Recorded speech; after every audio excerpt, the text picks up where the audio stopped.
नमस्ते दोस्तों, मुंशी प्रेमचंद की कहानी अनाथ लड़की। आइए सुनते हैं।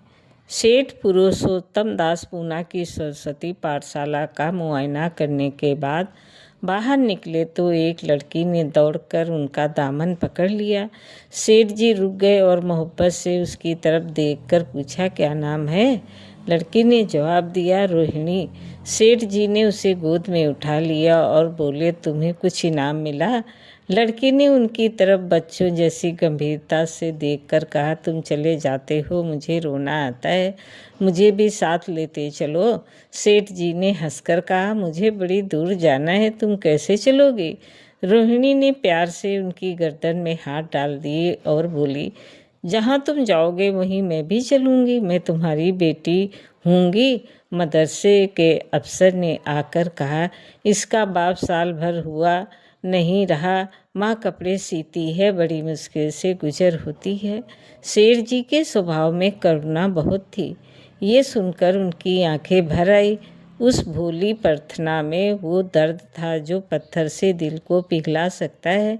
बेकसी और यतीम को इससे ज़्यादा दर्दनाक ढंग से जाहिर करना नामुमकिन था। उन्होंने सोचा, इस नन्हे से दिल में ना जाने क्या अरमान होंगे, और लड़कियां अपने खिलौने दिखाकर कहती होंगी, ये मेरे बाप ने दिया है। वो अपने बाप के साथ मदरसे से आती होगी, उसके साथ मेलों में जाती होगी और उनकी दिलचस्पियों का जिक्र करती होगी। ये सब बातें सुन सुनकर इस भोली लड़की को भी ख्वाहिश होती होगी कि मेरे बाप होता।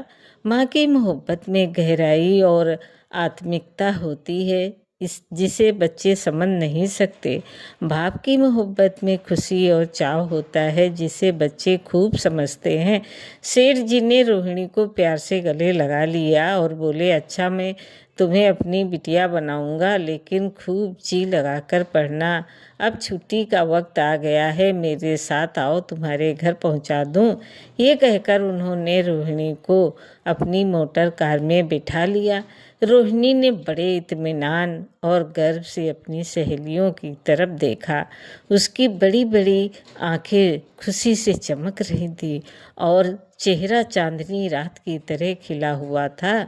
सेठ ने रोहिणी को बाजार की खूब सैर कराई और कुछ उसकी पसंद से, कुछ अपनी पसंद से बहुत सी चीज़ें खरीदी। यहाँ तक कि रोहिणी बातें करते करते कुछ थक सी जा गई और खामोश हो गई। उसने इतनी चीज़ें देखी और इतनी बातें सुनी कि उसका जी भर आया। शाम होते होते रोहिणी के घर पहुँचे और मोटर कार से उतरकर रोहिणी को अब कुछ आराम मिला। दरवाज़ा बंद था। उसकी माँ किसी ग्राहक के घर कपड़े देने गई थी। रोहिणी ने अपने तोहफों को उलटना पलटना शुरू किया। खूबसूरत रबड़ के खिलौने, चीनी की गुड़िया जरा दबाने से चू चू करने लगती और रोहिणी ये प्यारा संगीत सुनकर फूली न समाती थी। रेशमी कपड़े और रंग बिरंगी साड़ियों की कई बंडल थे, लेकिन मखमली बूटे की गुलकारियों ने उसे खूब लुभाया था। उसे उन चीज़ों के पाने की जितनी खुशी थी, उससे ज़्यादा उन्हें अपनी सहेलियों को दिखाने की बेचैनी थी। सुंदरी के जूते अच्छे सही, लेकिन उनमें ऐसे फूल कहाँ हैं? ऐसी गुड़िया उसने कभी देखी भी न होगी। इन ख्यालों से उसके दिल में उमंग भर आई और वो अपनी मोहिनी आवाज़ में एक गीत गाने लगी। सेठ जी दरवाजे पर खड़े इन पवित्र दृश्य का हार्दिक आनंद उठा रहे थे। इतने में रोहिणी की माँ रुक्मणी कपड़ों की एक पोटली लिए हुए आती दिखाई दी। रोहिणी ने खुशी से पागल होकर एक छलांग भरी और उसके पैरों से लिपट गई। रुक्मणी का चेहरा पीला था, आंखों में हसरत और बेकसी छिपी हुई थी। गुप्त चिंता का सजीव चित्र मालूम होती थी, जिसके लिए जिंदगी में कोई सहारा नहीं। अगर रोहिणी को जब उसने गोद में उठाकर प्यार से चूमा जरा देर के लिए उसकी आंखों में उम्मीद और जिंदगी की झलक दिखाई दी। मुरझाए हुआ फूल खिल गया। बोली, आज तू इतनी देर तक कहाँ रही? मैं तुझे ढूंढने पाठशाला गई थी। रोहिणी ने हुमक कर कहा, मैं मोटर कार में बैठकर बाजार गई थी। वहाँ से बहुत अच्छी अच्छी चीज़ें लाई हूँ। वो देखो कौन खड़ा है। माँ ने सेठ जी की तरफ ताका और लजाकर सिर झुका लिया।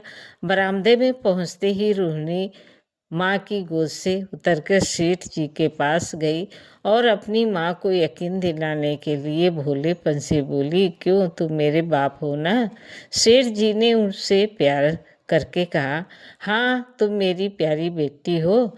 रोहिणी ने उनसे मुंह की तरफ याचना भरी आंखों से देख कर कहा, अब तुम रोज यहीं रहा करोगे?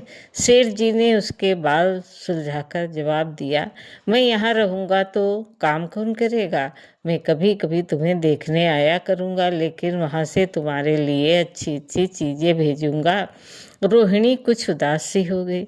इतने में उसकी माँ ने मकान का दरवाज़ा खोला और बड़ी फुर्ती से मैले बिछावन और फटे हुए कपड़े समेटकर कोने में डाल दिए कि कहीं सेठ जी की निगाह उन पर न पड़ जाए।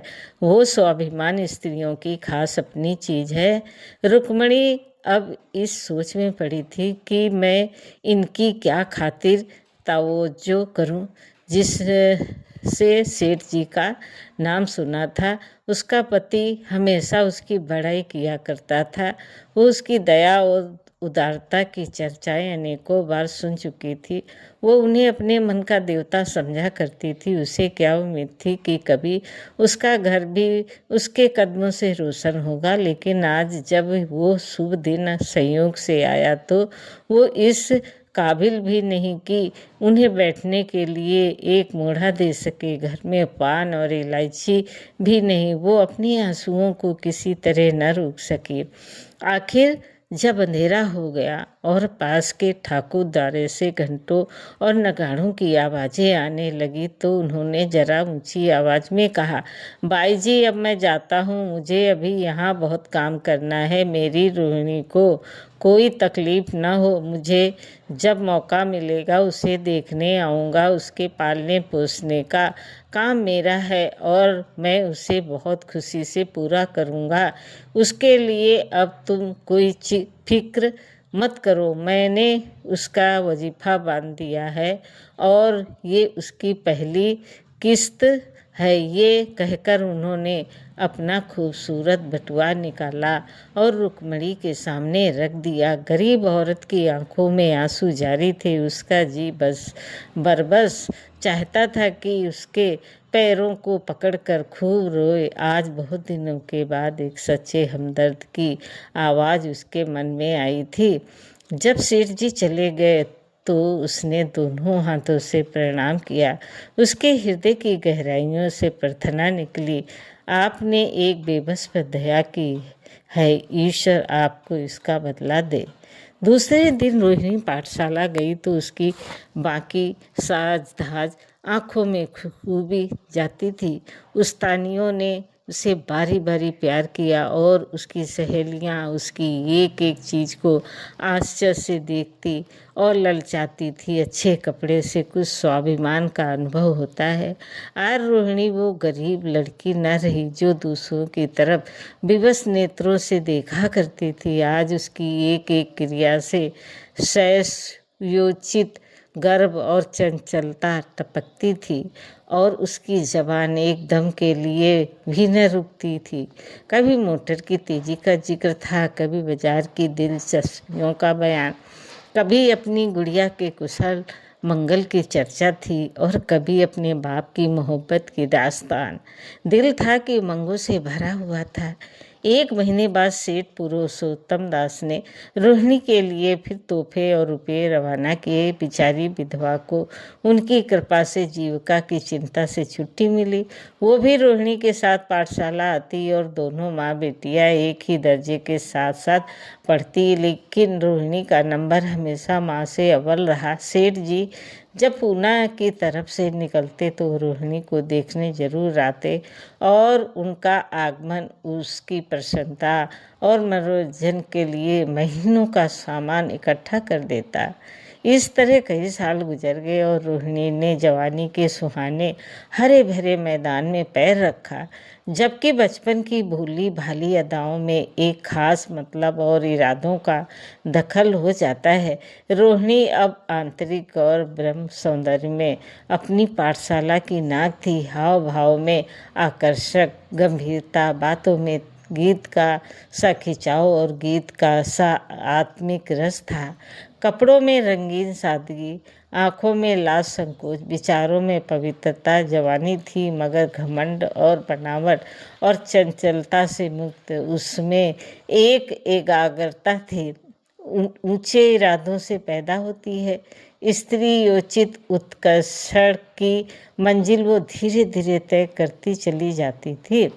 सेठ जी के बड़े बेटे नरोत्तम दास कई साल बाद तक अमेरिका और जर्मनी की यूनिवर्सिटियों की खाक छानने के बाद इंजीनियरिंग विभाग में कमाल हासिल करके वापस आए थे, लेकिन अमेरिका के सबसे प्रतिष्ठित कॉलेज में उन्होंने सम्मान का पद प्राप्त किया था। अमेरिका के अखबार एक हिंदुस्तानी नौजवान की इस शानदार कामयाबी पर चकित थे।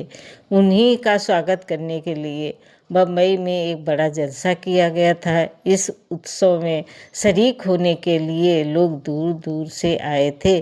सरस्वती पाठशाला को भी निमंत्रण मिला और रोहिणी को सेठ जी ने विशेष रूप से आमंत्रित किया।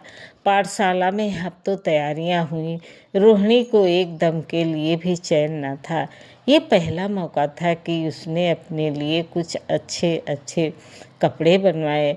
रंगों के चुनाव में वो मिठास थी, काट छांट में वो फबन जिससे उसकी सुंदरता चमक उठी।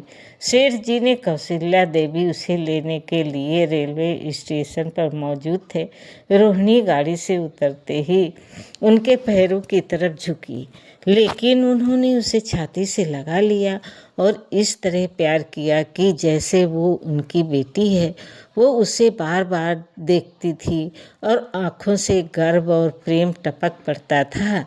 इस जलसे के लिए ठीक समुद्र किनारे एक हरे भरे सुहाने मैदान में एक लंबा चौड़ा सामियाना लगाया गया था।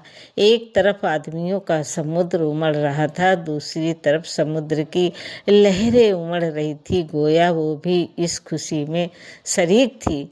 जब उपस्थित लोगों ने रोहिणी बाई के आने की खबर सुनी तो हजारों आदमी उसे देखने के लिए खड़े हो गए। यही तो वो लड़की है जिसने अब की शास्त्री की परीक्षा पास की है, जरा उसके दर्शन करने चाहिए। अब भी इस देश की स्त्रियों में ऐसे रत्न मौजूद हैं। भोले भाले देश प्रेमियों में इस तरह की बातें होने लगी। शहर की कई प्रतिष्ठित महिलाओं ने आकर रोहिणी को गले लगाया और आपस में उसके सौंदर्य और उसके कपड़ों की चर्चा होने लगी। आखिर मिस्टर पुरुषोत्तम दास तशरीफ लाए। हालांकि वो बड़ा शिष्ट और गंभीर उत्सव था, लेकिन उस वक्त दर्शन की उत्कंठा पागलपन की हद तक जा पहुंची थी। एक भगदड़ सी मच गई। कुर्सियों की कतारें गड़बड़ हो गई।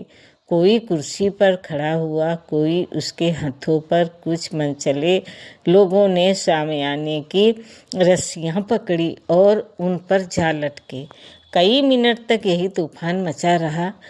कहीं कुर्सियां टूटी, कहीं कुर्सियां उल्टी, कोई किसी के ऊपर गिरा, कोई नीचे। ज़्यादा तेज लोगों में धौल धप्पा होने लगा। तब बीन की सुहावनी आवाज़ें आने लगी। रोहिणी ने अपनी मंडली के साथ देश प्रेम में डूबा हुआ गीत शुरू किया।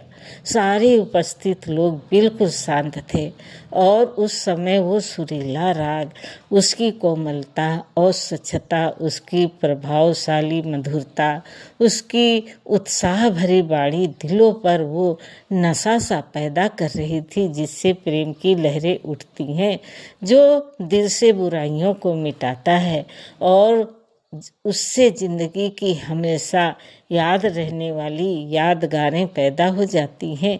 गीत बंद होने पर तारीफ की एक आवाज़ न आई, वही ताने कानों में अब तक गूंज रही थी।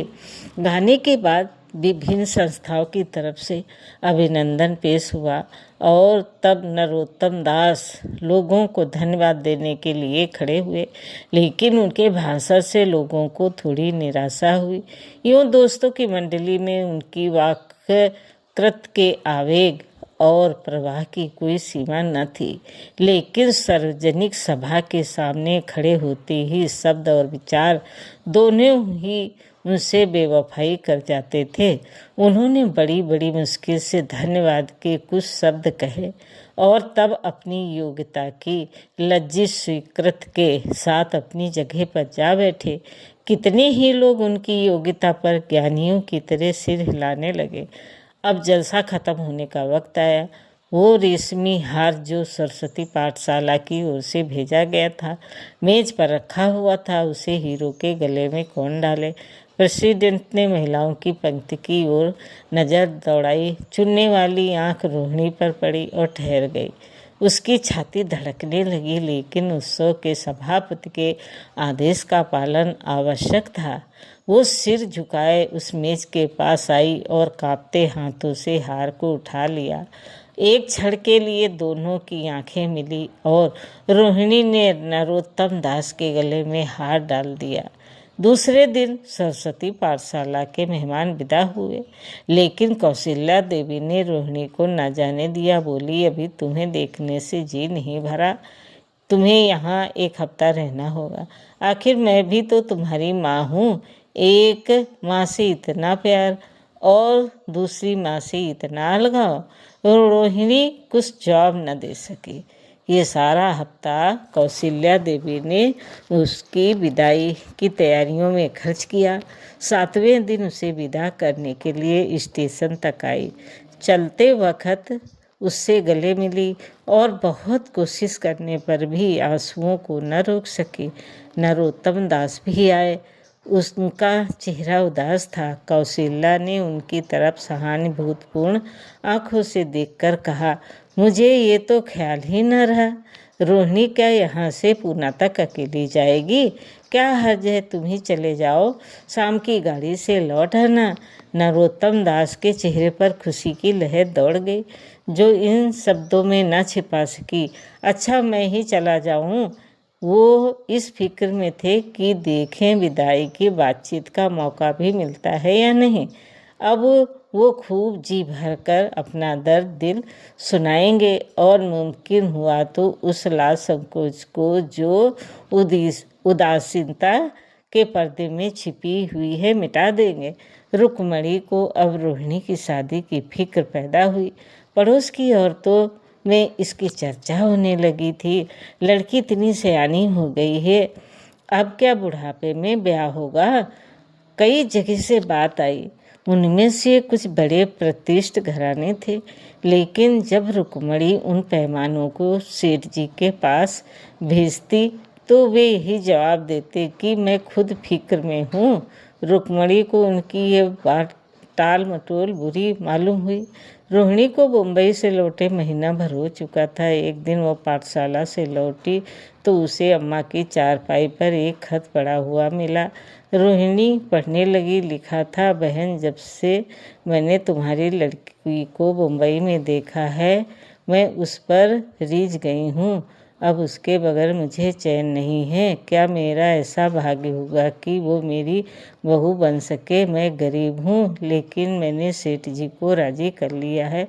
तुम भी मेरी ये विनती कबूल करो। मैं तुम्हारी लड़की को चाहे फूलों की सेज पर न सुला सकूं, लेकिन इस घर का एक एक आदमी उसे आँखों की पुतली बनाकर रखेगा। अब रहा लड़का, माँ के मुँह से लड़के का बखान कुछ अच्छा नहीं मालूम होता है, लेकिन ये कह सकती हूँ कि परमात्मा ने ये जोड़ी अपने हाथों से बनाई है।